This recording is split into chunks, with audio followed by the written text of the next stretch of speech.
Summoning, Impure World Reincarnation. Alright, let's kick this off with the technique that's basically the most broken thing in the entire Naruto universe. I'm talking about summoning.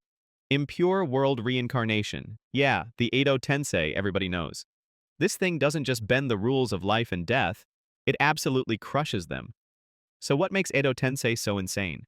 Picture this. You grab the strongest ninja who ever lived, drag them straight back from the afterlife, give them literally infinite chakra, make them totally immortal, and then force them to fight for you. That's exactly what Edo Tensei is. And here's the wildest part. The user doesn't even have to spend their own chakra to keep the reincarnated bodies going. Once you activate it, these resurrected fighters just keep going. Forever. Now listen, Tobirama Senju is the guy who created this monster of a jutsu. And even he knew it was way too dangerous. So he banned it immediately. But here's the fun twist. When Tobirama first made it, the reincarnated bodies were way weaker than they were in life. You could only control a few at a time, and they couldn't even show their true power. And well, he kinda died a bit early before he could fully polish all his inventions. And he decided to ban this one before finishing it because the jutsu totally violated the natural laws of life and death and basically broke every moral rule in the book. But then, Orochimaru showed up. He upgraded the jutsu pretty heavily, but it still wasn't enough to bring out the true power of those legendary ninja. And when Kabuto Yakushi jumped in, that's when everything became totally hopeless. Kabuto almost wiped out every single weakness this technique ever had. The reincarnated bodies now had strength almost identical to when they were alive. You could basically control as many as you wanted, as long as you had enough living sacrifices. This dude literally resurrected over 40 legendary ninja in the Fourth Great Ninja War. Kabuto even claimed this was the strongest jutsu in history, and honestly, it's really hard to argue against that. The real power of Edo Tensei isn't just in bringing the dead back. It's in all the absolutely ridiculous advantages it gives. First, the immortal bodies that constantly regenerate. You cut their arm off? It grows back. You blow half their body away? A few seconds later, they're fully restored. Tobirama literally made this jutsu with that purpose in mind. He used these reincarnated souls to perform endless kamikaze-style suicide attacks until the enemy got completely erased. He created the mutually multiplying explosive tags first, then created Edo Tensei to pair with it. Think about it, an army that can't die, totally willing to sacrifice themselves an infinite number of times. Second, and this is the part that totally breaks every power scaling rule ever, the reincarnated bodies have infinite chakra. These revived ninja can fight forever, throwing out insanely chakra-heavy jutsu non-stop without worrying about anything. You saw Madara spamming perfect Susanoo or dropping Tengai Shinsei over and over, right? With Edo Tensei, he could just go all in from the very first second, not caring about any consequences at all. And if you think that's everything, there's an even crazier upgrade. Kabuto didn't just reincarnate Madara in the exact state he died. He brought Madara back in the absolute prime of his youth, while still keeping every ability Madara gained in his final years. Madara had Hashirama cells implanted. He had the Rinnegan he gave up before dying. All of it packed into one perfect body. At this point, it wasn't even normal reincarnation anymore. This was straight up creating a super soldier that surpassed his own golden era. Now here's the problem. How do you stop something like this? And this is exactly why Edo Tensei is genuinely terrifying. Killing the summoner does nothing. The jutsu keeps going. You only have three options. Use the dead demon consuming seal to take their souls away, force the summoner to undo the technique, or hope the reincarnated soul somehow finds enough peace to free itself. The real issue is that during a war, nobody actually has the time to do any of that while hundreds of resurrected ninja are already charging at you non-stop. Some people will say, Edo Tensei has a weakness because you can seal the revived bodies. Yeah, that's true. But that doesn't break the jutsu. That's just locking them up. And in a massive war, how many ninja do you think you'd need to seal a reincarnated Madara? Or a reincarnated Hashirama? Or literally any Kage-level monster? That's why the allied shinobi forces were basically getting steamrolled during the Fourth Great Ninja War, until Itachi showed up and became the absolute MVP of the entire fight. Oh, and Madara actually released the jutsu on himself and basically got an immortal body with full free will on top of that. So when I say Edo Tensei might be the most broken jutsu in the whole series, I'm not exaggerating at all. This is a technique that turns one person into an immortal army with almost unlimited power. And the scariest part? It's totally doable if you have enough knowledge and zero morals. Now everyone, I just wanted to take a moment to give a huge shout out to all of you, my incredible supporters. Your love and encouragement means so much to me. Every like, comment, and share inspires me to keep creating and improving my content. Thank you for being a part of this journey with me. Let's continue to grow together and make amazing memories. You all rock, and don't forget to subscribe to my channel. Thank you all so much. Reincarnation Ninjutsu. Now let's jump into a resurrection jutsu that most fans don't even know exists. I'm talking about Reincarnation Ninjutsu, and trust me, this thing is way more twisted than Edo Tensei in ways you would never expect. So where does reincarnation come from? It's stored in the Astronomy Research Institute over in the land of Rureku, a library of knowledge that's been building up for centuries. And here's the crazy part. Orochimaru actually went there to study this jutsu before he perfected his own Edo Tensei. Yeah, you heard that right. The Edo Tensei we just talked about, the brokenest jutsu in the series, is actually super similar to reincarnation.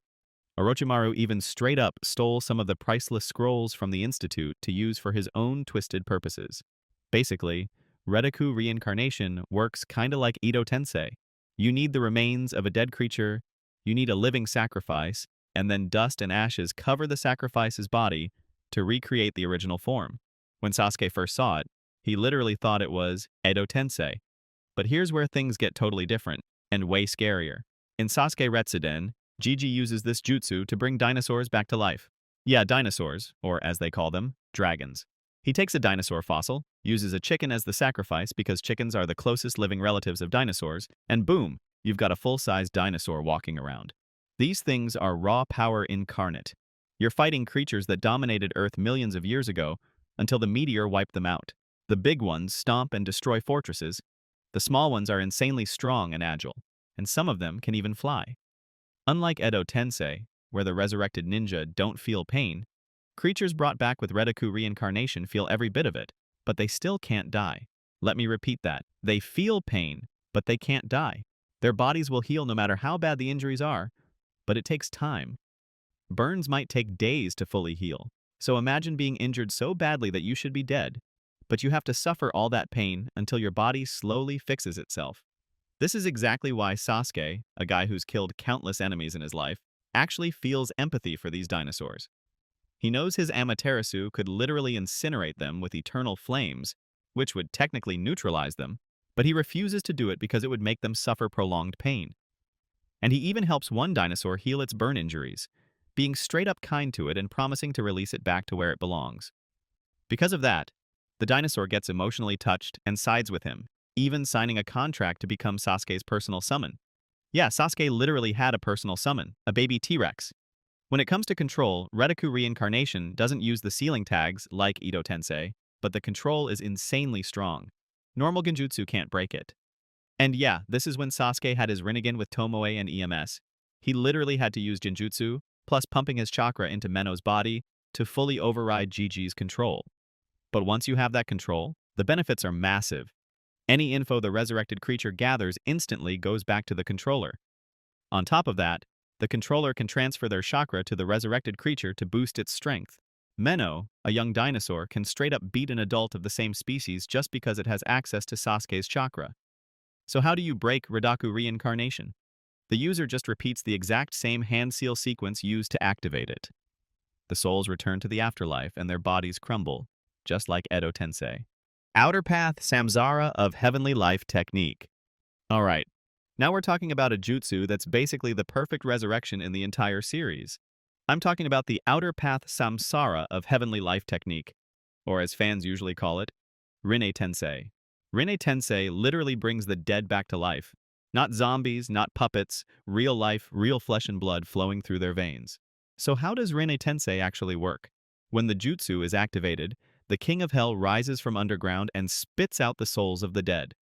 These souls can be pulled even from the thin line between life and the afterlife, and then return to their resurrected bodies. This isn't fake resurrection. This is true reincarnation.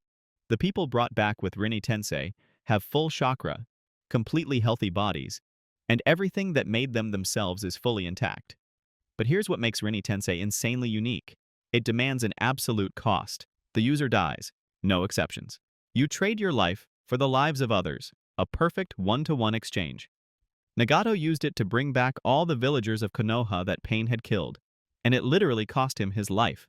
His hair turned white just from using the technique, and he died immediately after finishing it. But here's where things get really interesting. Rinne Tensei was originally meant for one specific purpose: bringing Madara Uchiha back to life. That was the plan from the start. Nagato, rocking the Rinnegan, was supposed to sacrifice his life to resurrect Madara. But things didn't go according to plan.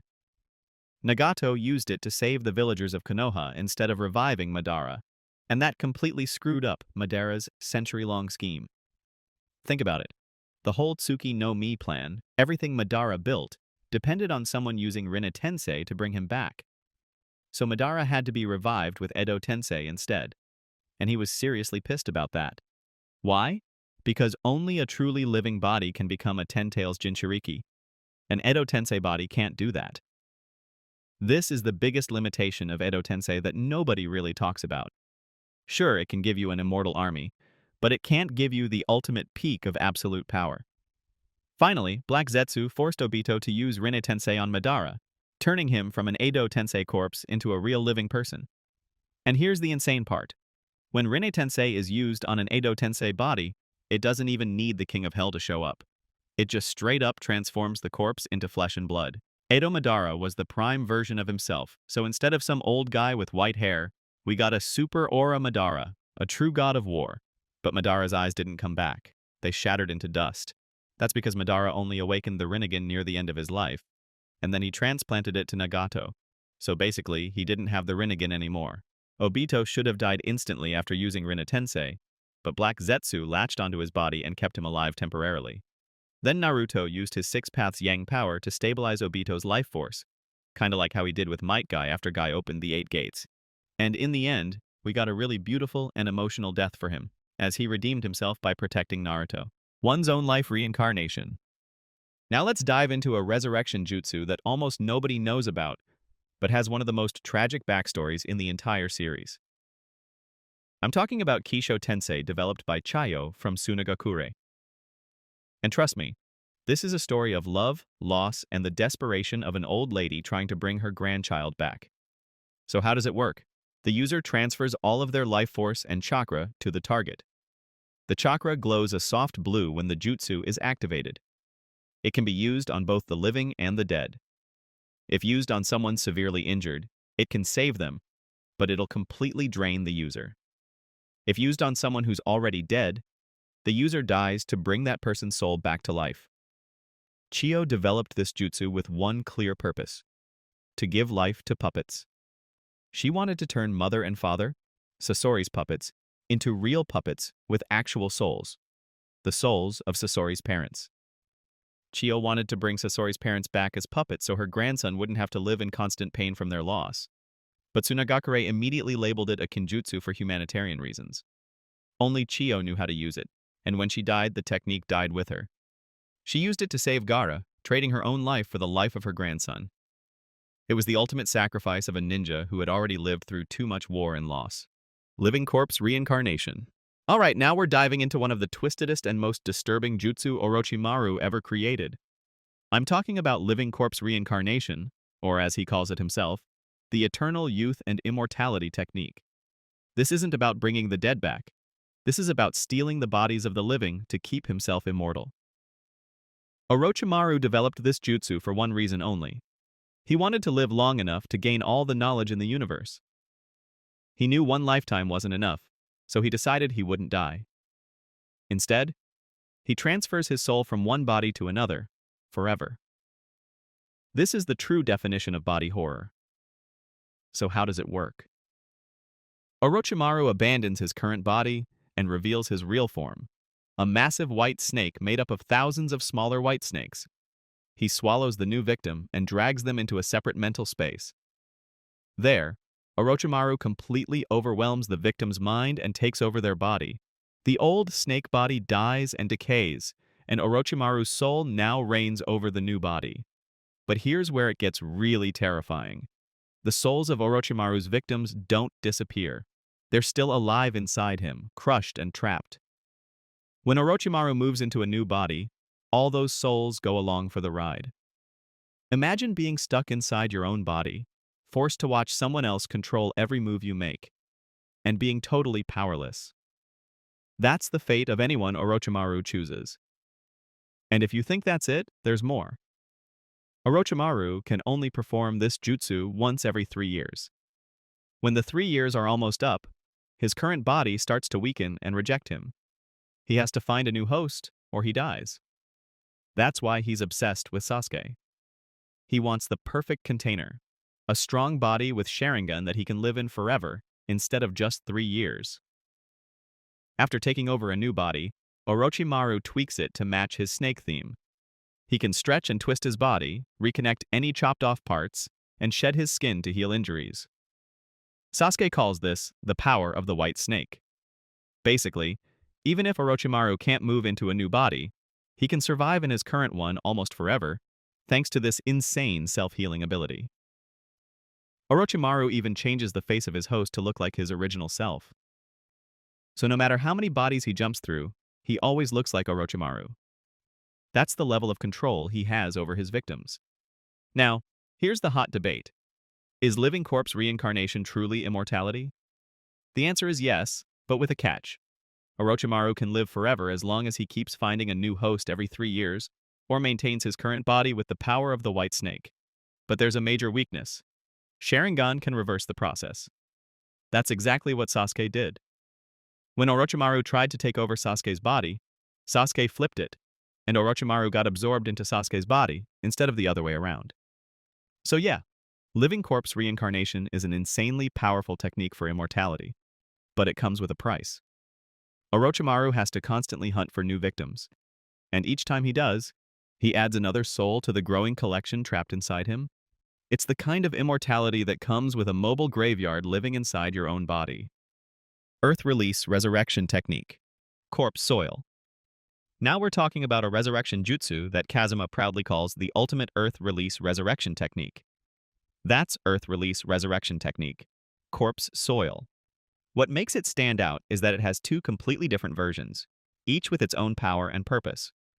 The first version is basically zombie spam. The user can endlessly revive a huge number of dead people as zombies using soil from the area. But here's the catch. These zombies have no minds, no combat skills, and none of the techniques they had while alive. They're basically just moving corpses made of dirt. They're pretty easy to kill, and if the user dies or deactivates the technique, all the zombies instantly crumble into dust. But the second version is where things get really insane.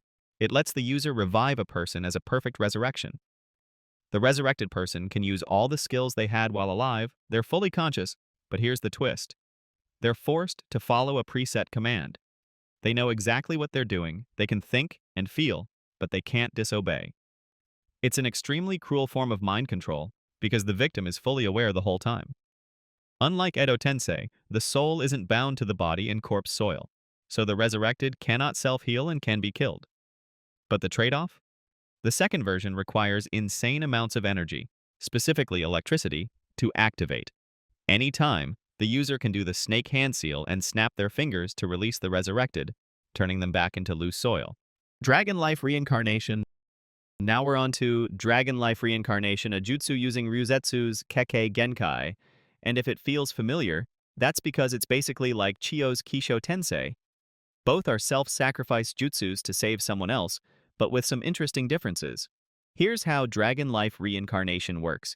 The user makes a hand seal, and their hand starts to glow white.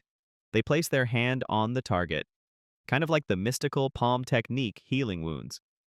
Then they make another hand seal, and their whole body starts shining. That's when their life force is transferred to the target, fully restoring them, but at the cost of the user's own life. So what's the difference between Dragon Life Reincarnation and Chiyo's version? Basically, they do the same thing. Trade your life for someone else's. But Dragon Life Reincarnation is bloodline-based, meaning it's a unique Kekkei Genkai passed through Ryuzetsu's lineage. Chiyo's jutsu was a kinjutsu she developed through research, and only she knew how to use it. Dragon Life Reincarnation comes naturally through blood. Both jutsus represent the ultimate sacrifice, giving up your own life to save someone else. Ryuzetsu used it to save Naruto, just like Chiyo used hers to save Gaara. This is a technique that only someone truly ready to die for others can pull off. No escape, no surviving it. The ultimate price for perfect salvation. Alright, that's it for today. Thanks for watching, and we'll see you next time.